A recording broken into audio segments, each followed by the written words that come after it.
If you accidentally shot the dude because you flinched or you got scared. How the f would somebody accidentally shoot somebody? If your finger's on the trigger, it's called a sympathetic reflex. It happens to police officers all the time.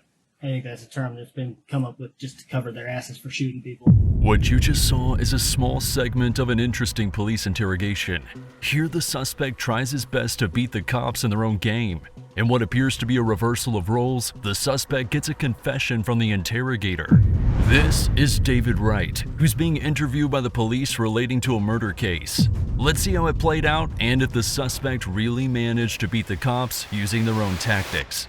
Following a murder incident, the police began investigating and found a few suspects that they took in for interrogation. Among them was David. For the police, though, it appears they wanted to close the case quickly and get a clear confession out of him implicating him in the murder. David wasn't going to play their game. Instead, he tries to challenge them and run circles around their questions. I would like to hear from you what happens. Well, I have no clue because I'm just now hearing about this. So I know that a good friend of mine we went to bail him out the other day and the charge of murder popped up for him. Okay. Who's that? Chris Phelps. Okay. Is he a buddy or is he actually your cousin? He's like family, but he's not blood or biologically related. No. Okay. All right. So, I mean, I don't know what you're talking about, is kind of out the door at this point. Man, I got several people who have already identified you. You're identified on video. So it's not a question of that you were there. It's more a question of what led up to this, what was supposed to happen, because I don't think this is what was actually supposed to happen. I don't think that it was your plan to go out there and kill somebody that day. But something happened. Right? The officer would tell him that acting clueless isn't going to work since they already have the evidence, yet David would continue to insist he wasn't even there. So you're just going to play that you have no idea what happened because you weren't there? I was not, no. I know you were there. I've seen your communications with people about it. I mean, there's no question, man. So for you to sit here and tell me that you weren't there is kind of ridiculous at this point. It's not helpful to you, really, to just be quiet and not say anything. Because what I have are people who are looking out for themselves.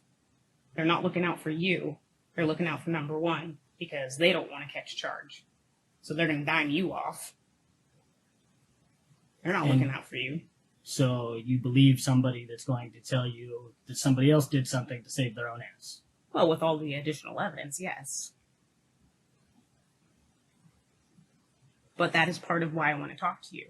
Because maybe they're telling me something different about what really happened, what really went down there.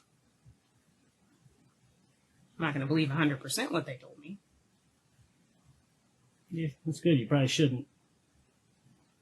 Because if they're telling me you're the one who was planning this stuff, do I believe that? I don't know. Should I? I don't, because I know more than that. But playing the whole, I wasn't there, it's not helpful to you, man.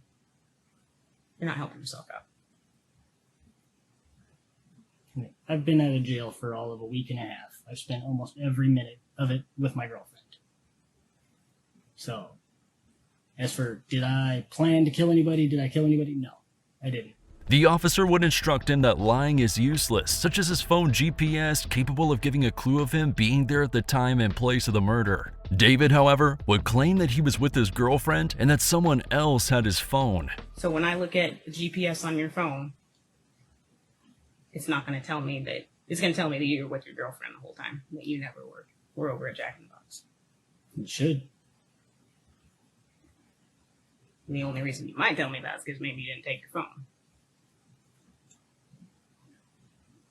Or maybe somebody else had my phone. It's been known to happen quite often, actually. Did anybody else have your phone this weekend? My phone has been, I left it in one person's car. Mhm. And it took me a day and a half to get it back. When was that? That was earlier in the week. And then I let somebody use my phone. They were supposed to just go to 7-Eleven to go meet somebody that was selling something to an offer up. Mhm. And they had apparently 7 or 8 things that they had to do between then and when they got back to the house. So what day was that? I don't remember. Okay. And who was that? That was the guy that goes by Memphis. It's a nickname. I think his first name's Joe. Black guy. I know Memphis. The detective would share with them that the last thing he wants to do is put an innocent person in jail, and he wants to give David the opportunity to share his version of the account.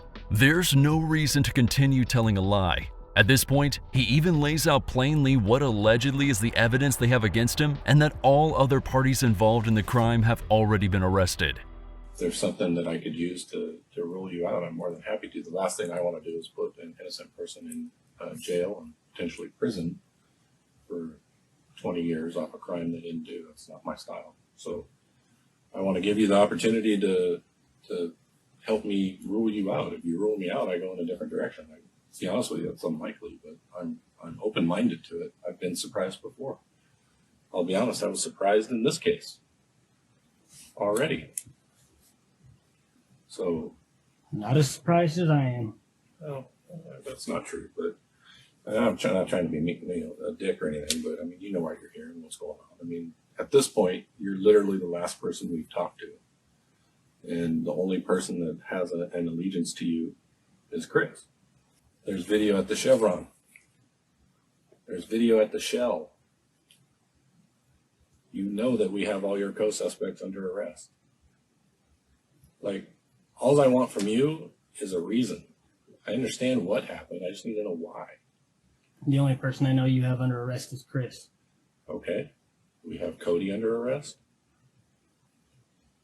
Brianna's actually under arrest too because she was stupid. And we have Tannehill, what's his name, Ray? Right. He's in custody as well. We have his car. The car that was used. The car that was at Chevron in our impound. They are all under arrest. You were the last. Chris is under arrest because we viewed messages on the phones that organized picking you up. Those same messages from you to Cody. We have them on their phone. We've already viewed them. We have the Facebook communications between Chris and Brianna, setting up the deal that happened where you guys showed up at the Chevron and walked down. I'm just being straight with you because this is how this plays out. Your girlfriend's going to be dumb enough to provide you an alibi on a murder charge. However, they were not beyond trying to trick him into saying something. The detective would also tell David his lying about him being with his girlfriend would only end up getting her in trouble with the law. If she lies in a bid to save David, she could be charged. And then she's going to get roped up in a murder as an accessory. If you care about that person, you have just set her up for failure. So I'm letting you know, and trying to be decent with you, like, this isn't we're going to trick you into saying something. This is explain what happened because it matters for you later. You're going to be charged with murder one. Whether it stays murder one, that's up to the prosecutor. If you're cooperative, you know from past cases, I'm assuming, that charge can change up and down. So I'm just asking you to make a decision, and I'm not going to sit here and talk to you for 45 minutes and try to beat it out of you, because that's not where we're at. We're beyond us trying to trick you into saying something. That's why I just laid out for you kind of where we're at, because there's no game that I need to play at this point. And if you want your girlfriend jammed up because you just set her up for it, then that's your choice. You can't threaten me with jamming her up. It's not a threat, man. I'm just telling you how it plays out. Like, I'm going to go talk to her, and she's going to be dumb enough to lie for you. When I got video evidence that you weren't with her, and you just told me you were with her all weekend, and she's going to tell me that. So that's not a threat. I'm telling you what's going to happen because I have to continue the investigation because you've now provided an alibi that I got to walk down. That's just what has to happen. I'm not threatening you. I'm telling you how this plays out so that it doesn't have to play out that way. Because you're involved here. You're being dumb by doing that. And I'm trying to be upfront with you about it because I'm not trying to be a dick to you. Let's briefly take a look at what her alleged charges could be and the penalties that follow. Likely, the detective is talking about charging her with obstruction of justice. Since it's a felony charge, it carries with it a penalty of over a year in prison. David, though, will continue to try to challenge the cop's statement.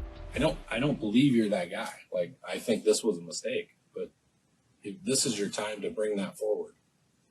Like, if you accidentally shot the dude because you flinched or you got scared because of something he did, now is the time. If you come up with that stuff later, nobody is going to believe a word you say.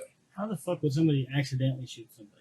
Because if your finger's on the trigger, it's called a sympathetic reflex. It happens to police officers all the time. I think that's a term that's been come up with just to cover their asses for shooting people. Well, you can try to make it about that. I'm talking about you.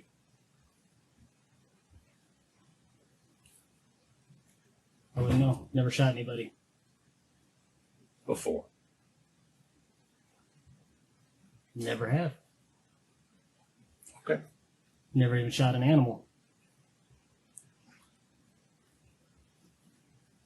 So, where are we at then, man? I mean, you're unwilling to provide me with some stuff that I can rule you out. So, where do I go from here? I mean, you're the police officer, reverse roles. You're the cop. You're sitting over here trying to figure out if this dude has any remorse for what he did or if he's just worried about getting in trouble. How would you proceed? I'm not worried about getting in trouble, but I didn't do shit. Okay. Think you've got some people that might have said that I did to cover their own asses? I got your phone numbers too, man. Like it's been long enough that we've gotten this stuff, right? I'll just be upfront with you. We got Cody's phone.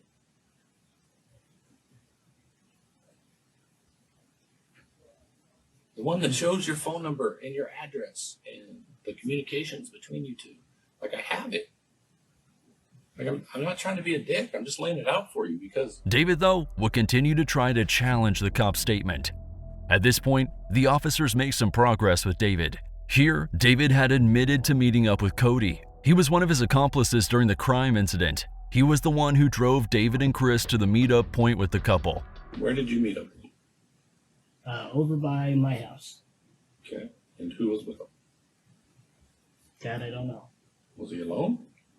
When I met up with him, yes. So why did you meet up with the dude that you didn't know? Because my friend Chris had asked me to. Okay. And so what happened after that? Well, he had tried to proposition me for a handgun. Mm-hmm. I told him I didn't have one. Okay. So. Did he say why? No. The detectives now are aware that presenting evidence does work in getting the confession out of David. Now, their strategy is to continue this until they can get a full confession of murder from the suspect. David, realizing this, makes his own adjustments on the go. So where did you meet up with the dude, Cody? Over by my house. Yeah, but what does that mean? There's a lot of stuff over by your house. Like at your house? Like on the corner of the side street, because I don't bring people to my house. Bring a lot of people to your house. We've been watching it for a few days. Not anymore. Well, Ever since somebody was supposedly ran there with a stolen car or from a stolen car and the cops tracked him there, yeah. There's been next to nobody coming by. Okay. Comparatively speaking to how it used to be. Well, granted, you were off the chain down there for a minute. So where on the corner then did you meet him? Over by like 113th and whatever there's a side road up the road a little ways. Okay. And then, so he asked to buy a gun. I don't want to put words in your mouth. Explain the conversation to me and how it ended if it did. Well, he wanted to buy a handgun. Yeah. And he said that, like, so I was going to sell him a shotgun. Right. That was unacceptable for his ride Oh, okay. Wow. because I guess his ride didn't want to be riding around with a shotgun in the car. Understandable. Okay. More legal than a handgun, but okay. Not if you're a felon. Granted, neither one is, but I'm saying. Okay. And then, so he still came and met you, even though you told him? Yeah. Well, he came to meet me before I had even told him that I couldn't find another handgun. Okay. And I told him I would make some calls and see if I could rustle one up for him. By the time he made it there, I hadn't found one And you said another handgun. Why did you say it that way? because I had recently sold one to somebody else that he knows. Okay.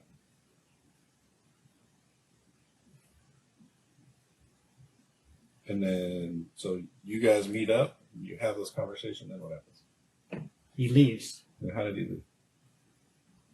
Well, I walked back to my house and he walked back to whatever vehicle he was in. Okay.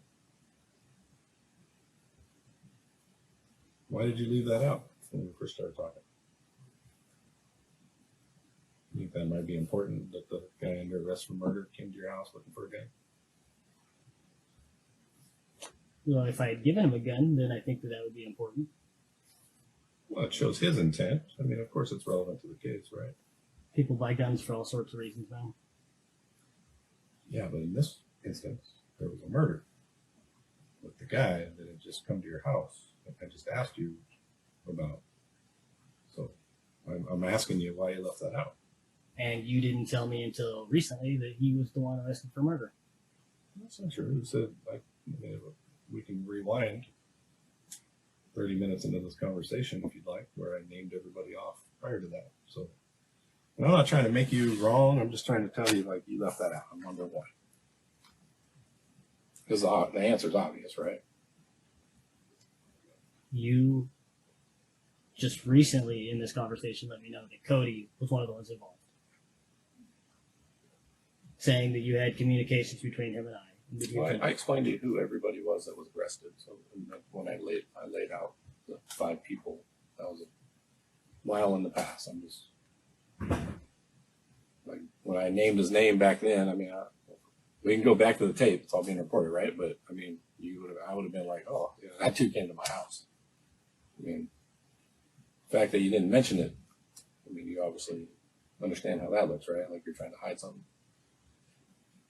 Well, being as I'm a convicted felon and I'm trafficking firearms, Yeah. that might be something I would like to hide. Granted. No matter what somebody's using them for. Okay. Do you have any firearms at your house right now?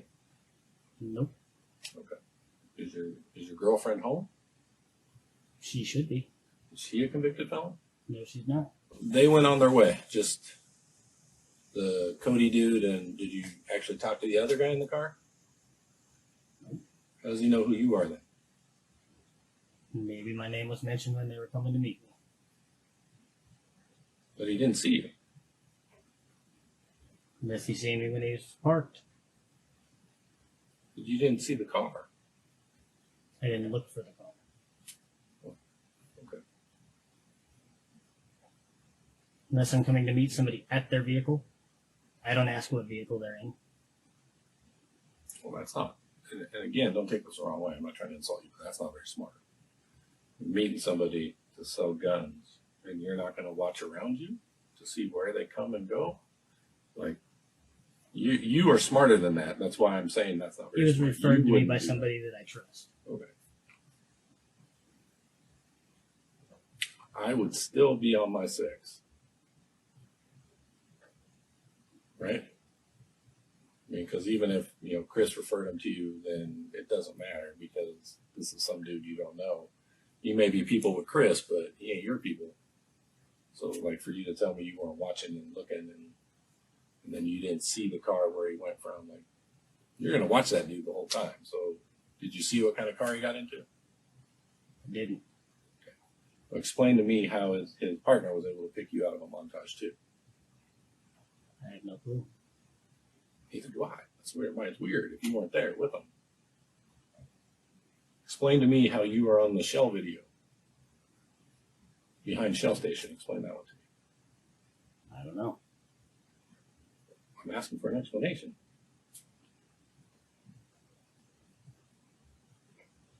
Back by the power boxes. Or getting out of the car at the Chevron. I don't know. Well, I need that explanation if you weren't there, because it has to make sense. If you didn't go, how were you in the car? So at this point, I'm just being for like what you say matters, and it matters now. It doesn't matter like in the next year. It probably doesn't matter in the next 5 years. But you know when it matters? In the next 10 to 20 years. That's when it matters. You understand what I'm saying? Like the back end of this is what matters, not the front end. I have enough felony points, it doesn't matter. David says he, quote, has enough felony points, so it doesn't matter what he says. However, if we go by the law and assuming David indeed was the killer, it definitely does matter. His account can potentially lead to a lesser sentence, with his charge being reduced from first-degree murder to manslaughter. Even if the charge isn't reduced, he could be given a guilty plea and have his sentence reduced. And indeed, this is what the detective makes clear to him. I have enough felony points, it doesn't matter at all. It absolutely does matter. You want to know why? Because it matters what your charging is. It matters 100%. You know the charge of what murder 1 carries, I'm assuming.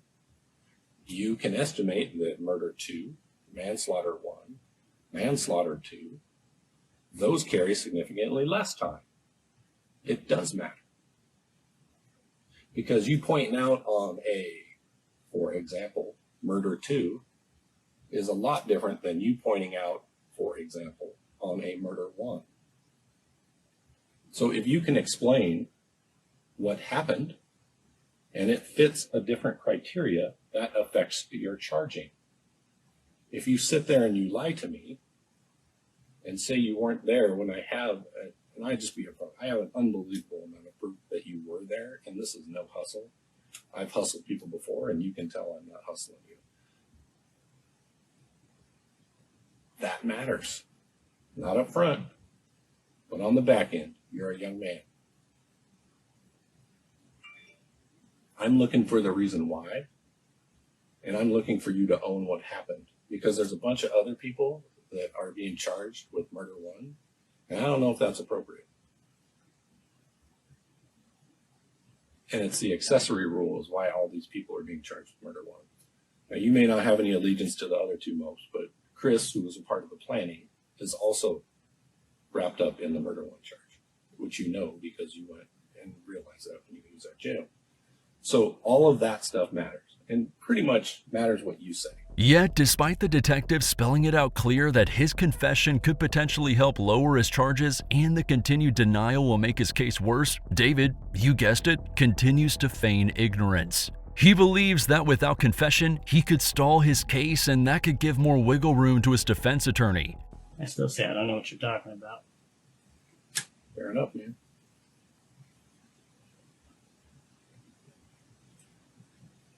Do you have remorse? If I killed somebody, I probably would. Well, I honestly don't know where to go from here.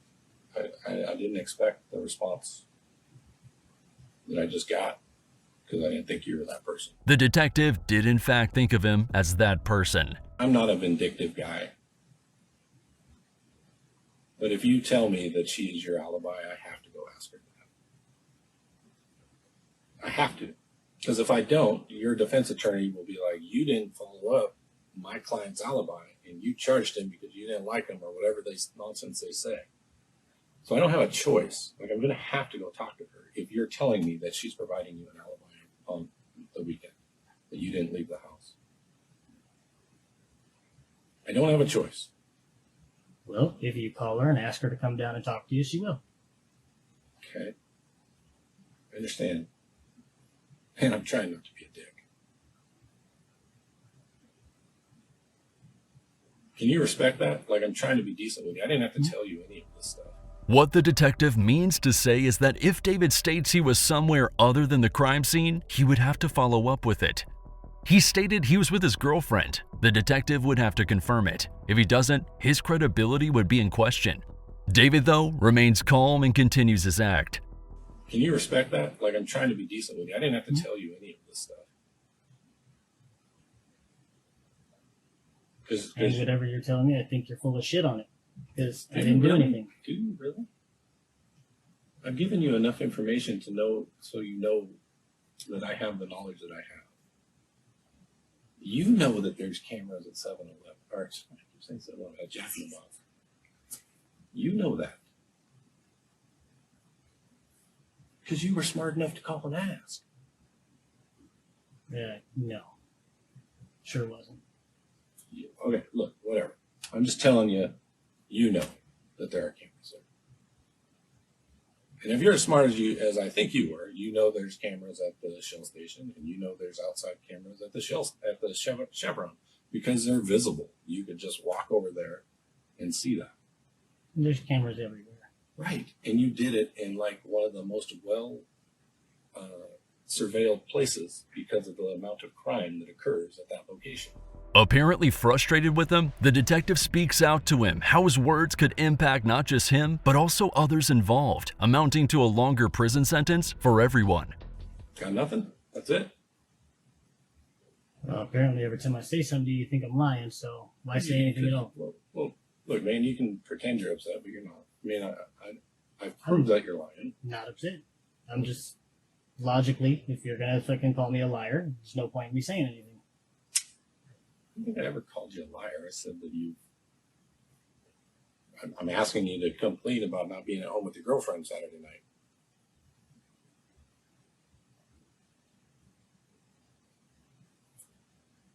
Because you obviously had your phone Saturday night,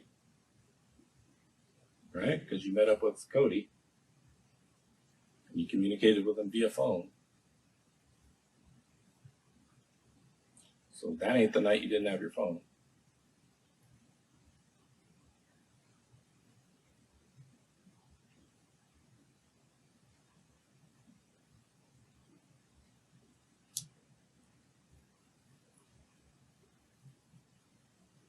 And respectfully, there are not a lot of dudes out there wearing glasses that do crime. It's pretty rare. Like for me to have two in one case. I'm telling you, I do this for a living. Let's put some focus on this claim. Actual studies have found no link between a person wearing glasses and their likelihood of committing a crime. In other words, these two factors are unrelated. Likely, it could be the detective displaying his own biases, or perhaps attempting to manipulate David to come out with his confession. Yeah, frankly, initially, I was surprised that you were the second suspect.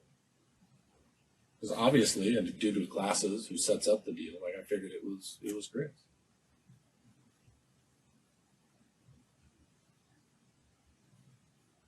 So that was where I was surprised in this case. I was like, they're telling me, no, man, dude's name is Dave. I'm like, stop fucking lying. Right? Because I'm like, there's no way. Like, Chris sets up the deal. He's not the dude who's doing it. Like,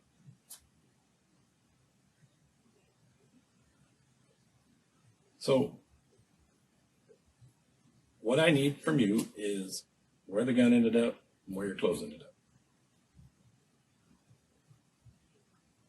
That's what I'm looking for you, for your cooperation.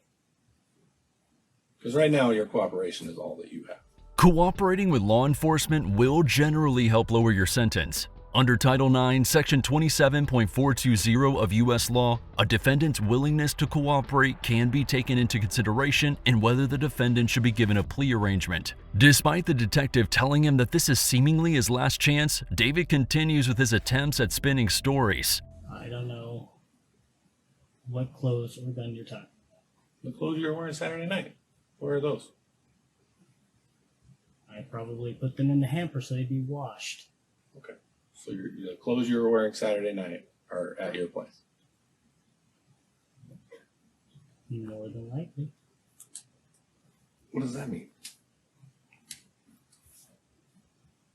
Well, I have been known to change clothes at 2 other places, but I don't think that I was there. So. Okay. And what were you wearing Saturday? Do you remember? Or specifically Sunday morning. Yeah.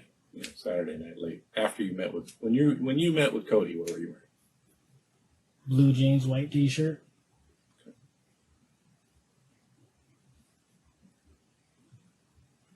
Probably either a zip-up sweater or a pullover sweater because it's been cold out. Okay. What color would that be? Almost every one that I own is black. I have one dark blue one. Okay. Did you go to any convenience stores that day? Stayed home all day. I didn't necessarily stay home, but Okay. Well, let's get into that. Where'd you go? Because you told me earlier you had stayed home the entire time. so I go meet people out on the street or a couple blocks away. Like walking down, you mean? I walk to go meet them. Yes. Ever drive? Don't have a driver's license. Don't have a vehicle anymore either. Where'd you get that van that you had? I bought it from a friend of mine. Okay. I paid $600 for it, and then he never gave me the paperwork like he was supposed to. So Yeah, you didn't have the paperwork. That's he said he had an affidavit in lieu of title. why. So, is there any video that I could see that puts you in some certain clothes somewhere that wouldn't match my suspect's clothes?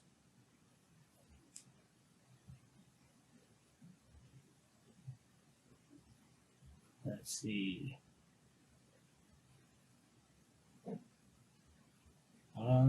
Later in the day, Sunday maybe. Well, later in the day, Sunday, if you had done this crime, you would have gotten rid of the clothes you were wearing, right? If I had known that there was a crime commit, Yeah. and I was the one that did it, I probably would have. Okay. But Okay, so where were you later in the day on Sunday? Let's do that. Or can I see what you were wearing then? I walked from my house, took the interurban trail over to Leah's house over by Silver Lake. Mhm. And then me and Katie got a ride back from there from Chris, and I stopped at the little Asian store on 112th across from 7-Eleven. Do you know where that is? Can you give me a little more specifics? Which 7-Eleven? The The one on 7th and 112th. 7th? And then so the little place across the street in the Yes, it's across 7th, directly on 112th in the little strip mall. like by Zell's Chicken in that same strip mall. Yes. And the little store's the furthest one to the left. Right. Right on 112. You were there about what time? I don't remember. Oh man, you gotta make me watch an entire day of video to It track you was down? later. Like nighttime later or It was dark, yeah. okay. Do you have your phone on you then? Actually, I don't think I did. I know I left my keys, my phone charger, my phone, and my wallet all at Leah's house and had to go back and get it. It's trusting of you. The circles you're in. I left in a hurry Why? because I had to go get some heroin for my girlfriend who was sick. Okay. Where's the deal? It's right off the 10th. I don't know the exact.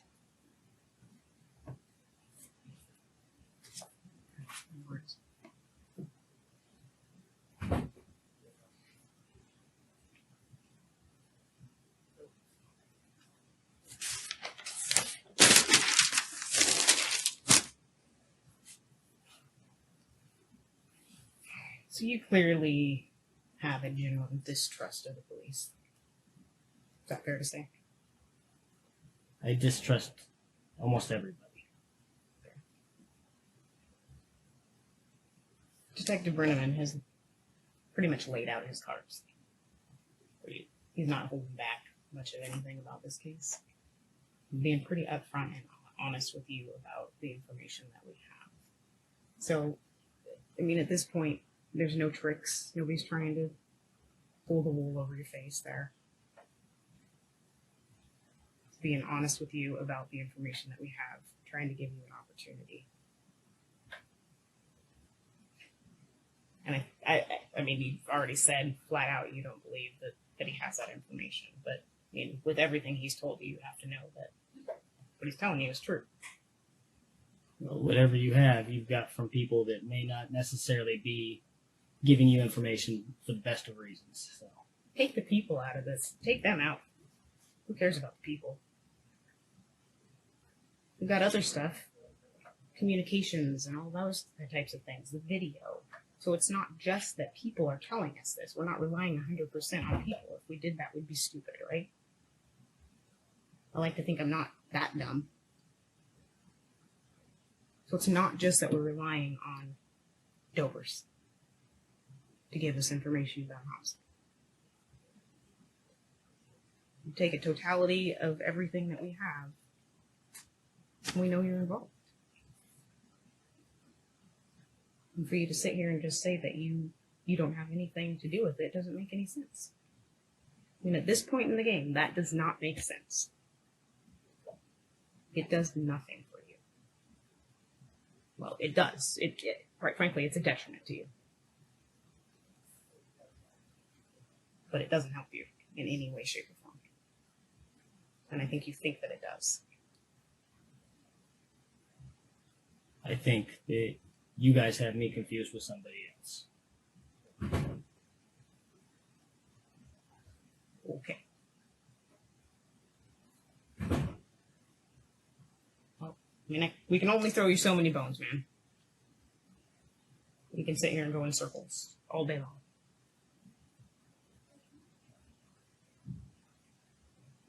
Ultimately, that decision is up to you. Well, I think either way you're not going to believe me, so we should probably just go book me into the jail.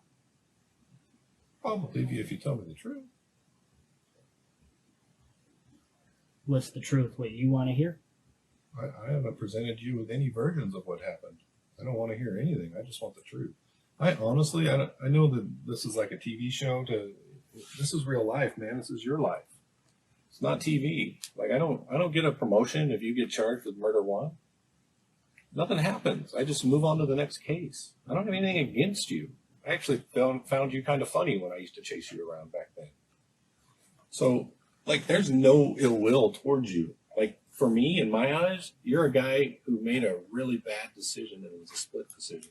If anybody understands that, it's us, because we have people in that chair every day that do similar mistakes. You didn't go there to plan to murder somebody. Some people do. But you didn't. But now's the time to say that. Like, because it matters. And like I said, it doesn't matter now. You're going to get charged. You're going to go to jail today. But it does matter on the back end.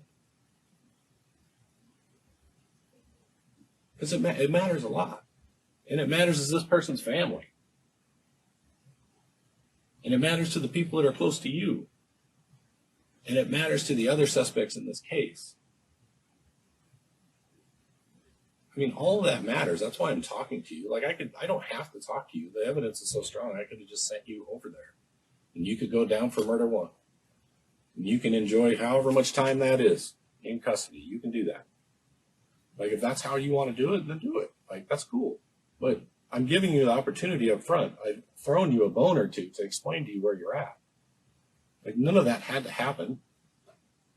This isn't me coming at you and calling you a liar and all that stuff. This is me, like, trying to be straight with you that you're making really bad decisions right now based on your past. But this isn't like your past. This isn't a property crime.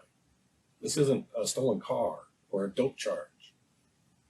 It's totally different. What we do is totally different. I don't have any ill will towards you. I really don't. Like, I hope that's come across. I've laid out for you what I have to do in this investigation. I've given you a heads up of what's going to happen to other people because you've provided them as alibis. Like, I'm giving you that bone so that you could take that away if you want to. You can say, no, I wasn't with her the whole night. And you could say, that's all I want to say about that. You have that option. Like, I'm just trying to give it to you. I already told you. I leave periodically. not ever gone for very long. So I consider myself as being there with her pretty much the whole night. Okay. Despite the repeated and clear mentions of the consequences of dishonesty, David will remain stuck in his act. The detective would tell him to quit it, as he's not this guy, as in someone who would intentionally hurt others' case. Dude, you're not this guy.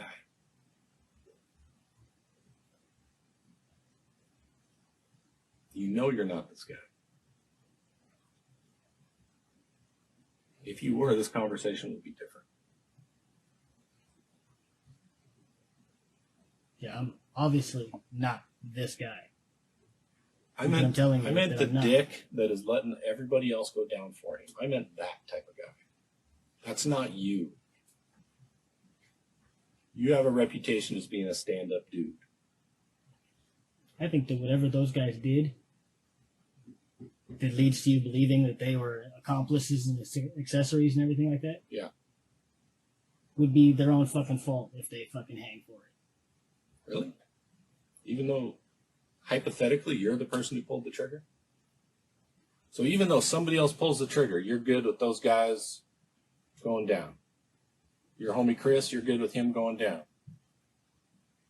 And I get it. You don't have any allegiance to these other two dudes.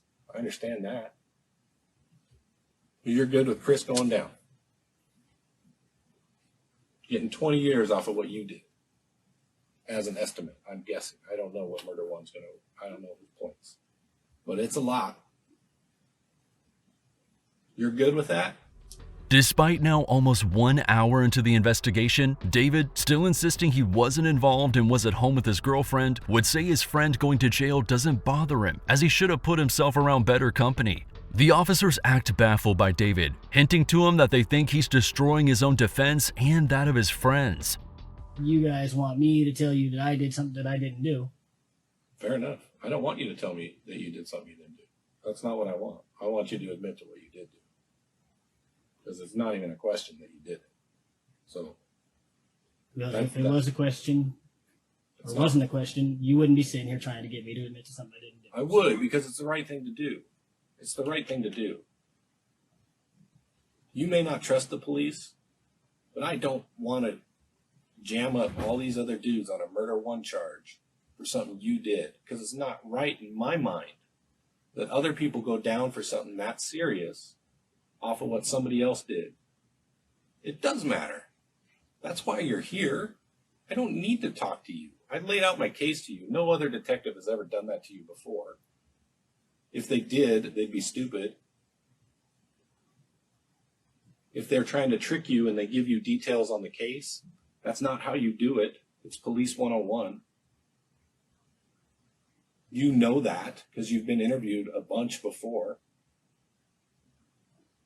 Like, I care about what happens to these other people because they got involved in something and were stupid, and then you made a really bad decision and you shot somebody, and now they're looking at 20 years off of something. If they got caught, they should do a couple. So I do care about that. That's why I'm talking to you. Well, you're talking to the wrong guy.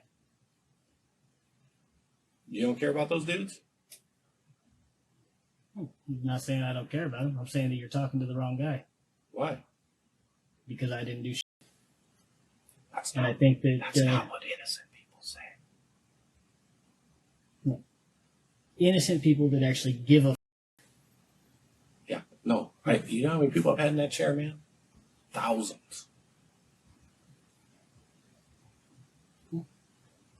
I don't. You don't give a fuck. You don't give a fuck. That's you. Like, enjoy your time. I don't care. Then I don't have any hard feelings for you. I'm just going to move on to my next case. I just want you to know this isn't about you. This isn't personal. Like, you can say you don't care, but I actually think you do. I think you're being. So, with that said, so you agree that there's nothing more to say, right? If you don't want to talk to me, there isn't. Well, I don't want to talk to somebody that's going to keep on calling me a liar. I have yet to call you a liar. You've made the implication that I'm lying to you. Because you are. But there's a difference between calling someone a liar and then pointing out inaccuracies in their story. There's a big difference. One is disrespectful. The other is not. Yeah, well, if you perceive something to be one way, or are Have I been disrespectful misinformed. to you? Have I been disrespectful to you? Have I insulted you or come at you hard or done anything other than You called me a liar. Yes, you did. You were lying. I'm not lying. Do you not freely admit that you lied to me in this interview? Finally, the detective would even lay out the holes in the account he gave, but David would come up with yet more spins in a bid to patch him up. Where did I lie to you? About meeting up with Cody. We'll start there. About being home, not going out at all, and then now you periodically are going out. Would you not concede that both of those things were lies? Right. I don't go farther than a couple blocks from my house on foot to meet somebody very quickly and come back. Okay. That's not So, what you told me. You that's said you pretty don't much leave being your home. house. I don't leave my house. I was home all weekend with my girlfriend. It's on tape, man. There ain't no secret. Like, Dude, I've got to walk my dog. Of course I leave the house periodically. okay. But as for did I go anywhere? So you were never at Casino in Evergreen, anywhere near there within 3 or 4 blocks Saturday night. I just want to make sure that we have this down. Let's see. Sunday morning. How far is the Starbucks on Evergreen? Which Starbucks? The one on 75th. Yeah, no, Too I'm not far. talking about that. Okay, yeah. Then no, I wasn't. Okay. So you're at the Starbucks on 75th? Earlier in the evening, yeah. Like 8 or 9 o'clock, something like that. Well, that's not home. Did you lie to me? Can I don't even get a smile out of that one. I didn't get you on that one. I feel like I got you on that. Didn't I get you? Ask from what times Didn't to I what get you? times. Didn't No, I you get didn't. I didn't get you on that one. That wasn't a lie. No, it wasn't. So you were at 8 o'clock there on Saturday. There or thereabouts. You didn't go into the Starbucks. No. Were you with somebody? Yeah. Who? Another woman. Who was that? I'm not going to tell you that because she'd be very upset. Yeah, but it's a homicide. They can help prove that you weren't involved. How? Because if you're with her, right, that gets my timeline tighter. So you were with her from 8 to when? Not very long. Okay. So you don't Half wanna, hour at most. So you don't want to tell me who that is? I really don't. Okay. Were you in a car? You're on foot I rode my bicycle. to 75th? Then how'd you get home? I got a ride from her with my bicycle in the back of her SUV. So there was a car. Did I get you there? I feel like I got you there too. No? You didn't lie to me about being in a car? I feel like you did. I wasn't in a car when I went to the Starbucks. I wasn't even at a car leaving the Starbucks. And you 3 years old, are you doing the 6-year-old thing on me? Like you're an adult man. What kind of SUV was it? Oh, wait. Oh, thanks. That's not helpful. Okay. You're a car guy. Who said I'm a car guy? The people I have talked to. Oh, well, those people have lied to you. You don't know nothing about cars? I know how to put gas in them and drive them. Oh, okay. So far, David has kept a calm demeanor and hadn't changed position in what seemed like an hour of interrogation. At this point, however, he begins to shift in his seat and shows visible signs of agitation. David now realizes the detective isn't interested in playing his games, and there isn't much he can do to save himself. Was your girlfriend home when this person dropped you out? Probably. She cool with that? I didn't bring her inside. So you were on your bicycle Saturday at Starbucks. So that means you would have had to have ridden from your house, right? To Starbucks on your bike? All right. So is that near your house? Did I get you there? Look, you asked where I was. Yeah, Saturday I appreciate night, it. I'm just Sunday looking for morning. honesty, man. I mean, at this point, I feel comfortable that you have lied to me several times. I'm looking for honesty so that I can rule you out. If you asked where I was Saturday night, Sunday morning, I did. yeah. So Sunday morning, late Saturday night, Yeah. doesn't cover 8 or 9 o'clock in the evening. Oh, okay. So then let's rewind. So Saturday morning to 8 o'clock, where were you? Most of the time, at home. Can you just lay it out for me? Why do I gotta like pull it out of you? Like, I'm asking where you were, man, so I can rule you out. If you've been watching the suspect for this entire interrogation until now, you will have noticed that he only holds a single position, and he does it for an astounding 58 minutes. Only now does he change his posture. At first, he touches his face and adjusts his hat. The fact that the detective does not want to play any more semantic games with David, now demanding a direct answer, has seemingly frustrated David. This fact will become clearer in a minute when the detective once more shuts down David's attempts to give vague answers to direct questions. You'll notice him taking off his jacket and switching posture. And from here, the game is make or break. Either the detective breaks through and begins getting direct answers, the direct answers he needs, or David clams up completely. Let's see which happens.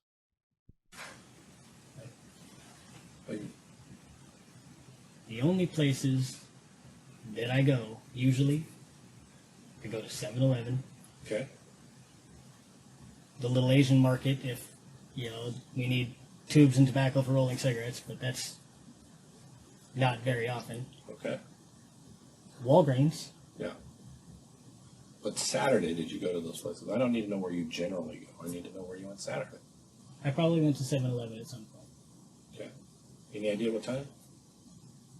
I go when I need something or want something. I understand, but that's why I'm asking you. Like, any time? Do you remember wanting or needing something on Saturday? No, I don't, because I don't feel like I need to track every one of my movements and shit like that, because I don't need to have a Loctite schedule of what I'm doing and where I'm going. Generally, that is true. As long as I'm at DOC on Thursdays between 1 and 3, Yeah. and I make my appointments with Ideal Options, then it doesn't seem like a big deal to me where I go. Okay, unless you're being charged with murder, then it kind of is a big deal, right? Yeah, but if I don't pay attention to and keep track of these things, how the fuck am I going to tell you where I was without lying to you then? Because I don't know exactly when I was there. Well, you could at least try. Yeah. Yeah, I would try. If it can rule you out as a suspect in a homicide, I would try. I would. Yeah, well, where I was Saturday during the day has no bearing on where I was Saturday night, Sunday morning. It does. Absolutely it does. Because I can show you wearing different clothes. Or I can show you wearing the same clothes. At this point, the detective is finally near breaking David and getting some clear confession out of him. Because I can show you wearing different clothes. Or I can show you wearing the same clothes. Right? That's pretty important. Do you agree? I can show that you were with somebody else and not with these people. People change their clothes. People meet other people. Oh, no question. But if I'm chipping away at that timeline, right, it can be exculpatory for you, meaning that it excludes you as a suspect. I know, my vernacular is very good. Sweet. So, you don't have to explain your words to me. But dude, you can act like you're upset about that. You're not. So let's move past it. The fact that you're talking to me like I'm a child, You're or not. that I'm fucking not a talking to you liar, like a is child. fucking upsetting. How did I talk to you like a child? Tell me when. I If think you I've have to been. explain a word that you're using to me. Most people don't know what that word means. I Well, most people are apologize. f***ing idiots. Okay, you can pretend you're getting upset about it, but you're really not. No, You're just what I'm trying getting to upset divert about away is you from call what me we're a talking liar. about. Because you lied. You can tell David is unable to even think clearly as he makes his responses. A vernacular just means your language or dialect you speak. It cannot be characterized as good or bad, except by people who don't know what the word means. What he should have meant is vocabulary. You have lied. It doesn't mean as a person in whole you're a liar, but you have lied to me in this conversation, I'm guessing 5-6 times already. So if somebody rapes somebody, they're not a rapist, they just raped? Potentially. Are you That's a, the dumbest fucking thing I've heard. are you a This rapist? conversation's Are over. you a rapist if you rape one person as a 12-year-old and then the rest of your life you don't do anything? Are you a rapist? I'm asking you. Yeah. Okay, so if you murder somebody, are you a murderer your whole life? Or can you move past it? You would think that they'd be a murderer because they've committed the act. I don't agree with you. And I do this for a living. One decision doesn't make a person what they are. Yeah, well, that's your opinion. That's true. So your opinion is that if you make one mistake, split-second mistake, that labels you for the rest of your life? Because that's not my opinion. You're going to pay for the crime that happened if you commit a murder. But once you do your debt to society, should you still be labeled a murderer? For me, no. And I should be one of the more harsher critics, I would think, doing what I do. One act doesn't make you what you are. Who you are makes you what you are.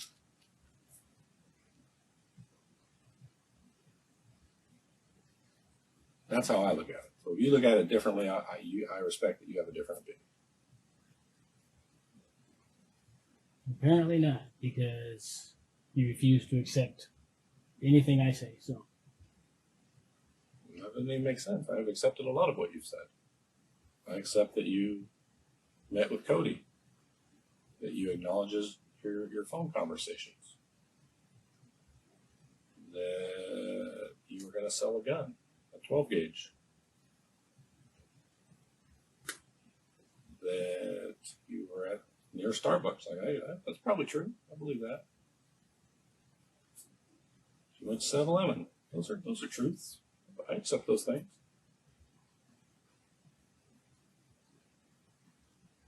What I don't accept is, you lying about doing what you did. I mean, it's ridiculous because I've given you an out. I've explained to you the backside of what happens, and you're still doing what you're doing. So it's fine. I mean, you make your choice, and you live with your choice. you're continuously trying to talk me into admitting to something I didn't do. Nope. I'm not trying to talk you into being honest. I don't care if you admit it or don't admit it. That's fine. I present a case to the prosecutor. My case file goes to the prosecutor. They review it. They make a decision. Right now, that case file says not cooperative. When presented with evidence that is clear that he was involved, lied about his involvement, said his friends could basically fuck off. They put themselves in that situation. Willing to set up his girlfriend to lie for him. The prosecutor is going to read that and be like, this guy's an asshole. Put that right over here. And that's the choice you're making. The other choice is the guy that feels bad for what happened, the guy that feels bad for his friends that he put in a bad spot, or friend. I understand there's not much involvement between the other two of you. The guy that's not going to hang his friends and family out and expect them to lie for him. That guy goes in this pile. You can choose which pile you want to be in. I don't care. When it goes to court and you're presented as a monster who's out on the street, doing robberies, killing people, no regard for anybody, doesn't care about the people close to him, bringing down those people with him, I don't care. Do your thing, man. Own it. It's your choice. But I honestly don't think you're that big a dick. David, however, was indeed a quote dick. You see, when the cops said they had overwhelming evidence already pointed to him as the prime suspect behind the murder, they weren't lying. In the whole interrogation, they were completely honest with David. Here's a recap of how the murder incident unfolded. Like all interesting stories, it started at the back of a fast food joint at 3 a.m. in the morning. David and two of his friends had agreed to meet a couple to do a drug trade, except their intention was to rob them. But here's a twist. The couple had the same plan. So when everyone did meet, something terrible was about to go down. After Chris got pepper sprayed by the woman, David would take out his gun and open fire. This would end up killing the husband. The three friends would then flee the crime scene. They would bury the gun and assume that would be the end of it.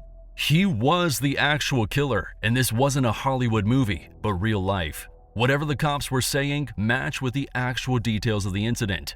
Even before his interrogation, the police had already gotten extensive proof that linked him to the murder, including CCTV footage, his phone location history, text messages, and witness accounts.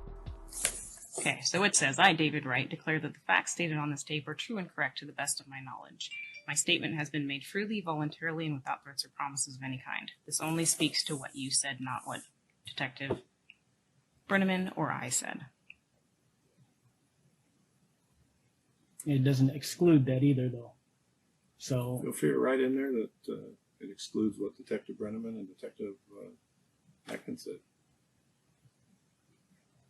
It's just a perjury statement, man. It's saying what you said is the truth. It's the standard one that's on the form that everybody signs. So no, I'm not going to sign that, and I can't write an exclusion to a form that's a standard form. So why not?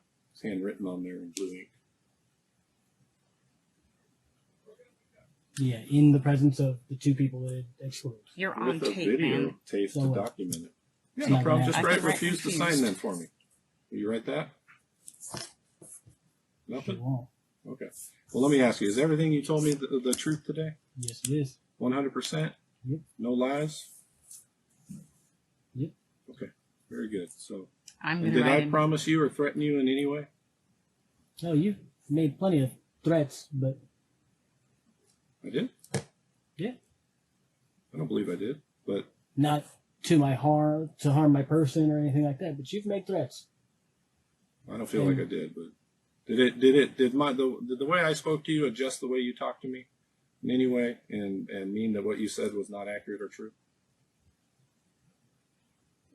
No, but you seem to think that it is, which Fair is why enough. this conversation is definitely over. Fair enough. But as far as the perjury statement goes, what you said is true and correct. Did I promise you anything at any time?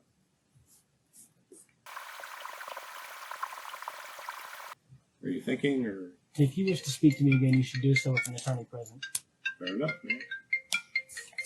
I'm going to write in refused. Fair enough. So questioning and statement ended at 13:26 hours. In the end, David and his friend Christopher Phelps will be charged with first-degree murder. Their third friend, Raymond Tannehill, who only drove his two friends to and from the crime scene, would have his charge reduced from first-degree murder to first-degree robbery. All three would plead not guilty to this charge. David would be sentenced to 40 years, while his friends would receive more lenient sentences. Christopher would receive 12 years in jail, while Raymond just over 2.5 years. What are your thoughts on the interrogator dealing with the 150 IQ suspect? Thanks for watching. Please subscribe for more crime content.